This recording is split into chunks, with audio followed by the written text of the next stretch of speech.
Today on this James the Bike Guy, we're taking a look at the 2020 Trek Farley 7. We're going to take a look at this bike, all of its cool features and design, as well as find out exactly what it weighs. But before we get started, be sure to hit the subscribe button. That way you can see more videos like this into the future. So taking a look at this 2020 Farley 7, this bike is a continued model of Trek's Farley lineup. They've had the 7 in it for quite a while, and the 7 indicates a mid-level componentry on the bike, but a suspension fork on the front. So taking a look at this bike, the fork is really going to be the reason that somebody might choose the 7 over the other models. So the 7 is the highest quality part spec of their aluminum frames currently, and the suspension fork that comes on the front is no different. This is a Mastodon 34 comp air spring fork. So this is an air spring fork. It's got a very nice ABS damper which has a progressive lockout, and then you're also going to have rebound control on this bike. But what makes it really special is the Mastodon 34 comp is actually going to be set up to run these 4.5 inch wide 27.5 inch wheels.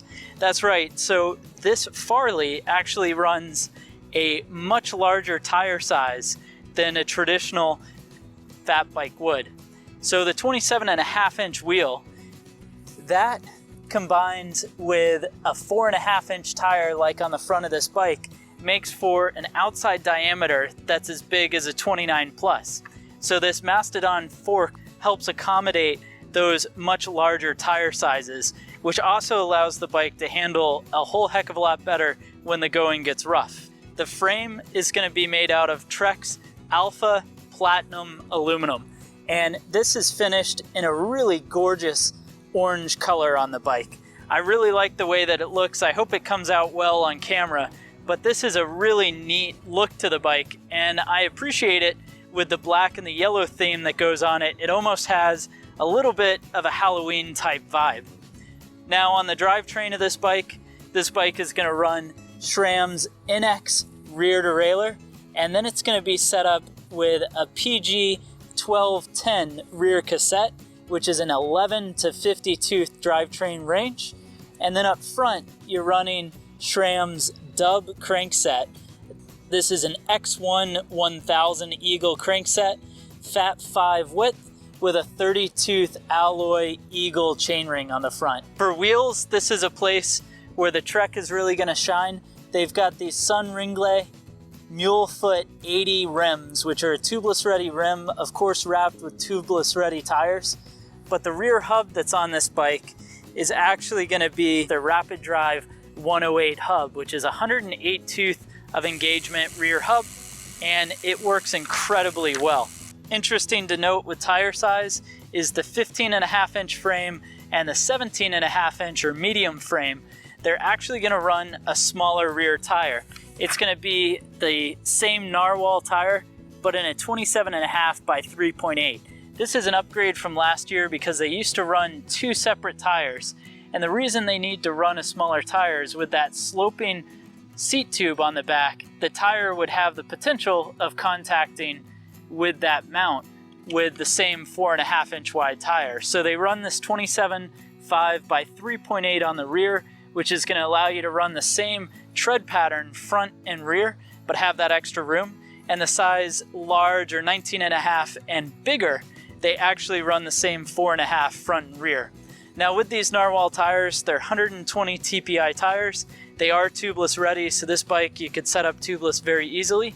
And then what I really like is they're actually set up where you could run studs inside of them. So they're a studdable tire right out of the factory, which is an awesome setup for this bike. Now for cockpit, this is going to run alloy 31.8 15mm rise handlebar, and then it's going to run a blender compatible Elite stem with a 7-degree rise up front. Head tube on this bike is a tapered 1.125 to 1.5 inch, and then the cable routing I should mention on this bike is a combination of internal and external cable routing, and I like the way they do this because it's going to make it very serviceable, and for a bike that's going to be out in the cold, you don't want to have any problems with it. Now in the rear, you are going to run rack mounts on this bike, so you're going to be able to set this up with racks. And then the really magical thing about this bike is that it actually runs a Stranglehold rear dropout. So what that rear dropout does is that actually allows you to slide the wheel forward or backwards in the frame. And when doing so, that allows you to adjust the geometry of the bike. And so in this case, it's in the longest position, but you can shorten it up. But it also means that if you build a second set of wheels, you can run this from anything of a 29er format to even a 29 plus format. So it really makes this bike capable of being a year-round rig. The brakes on the bike are going to be SRAM's Level T hydraulic brakes.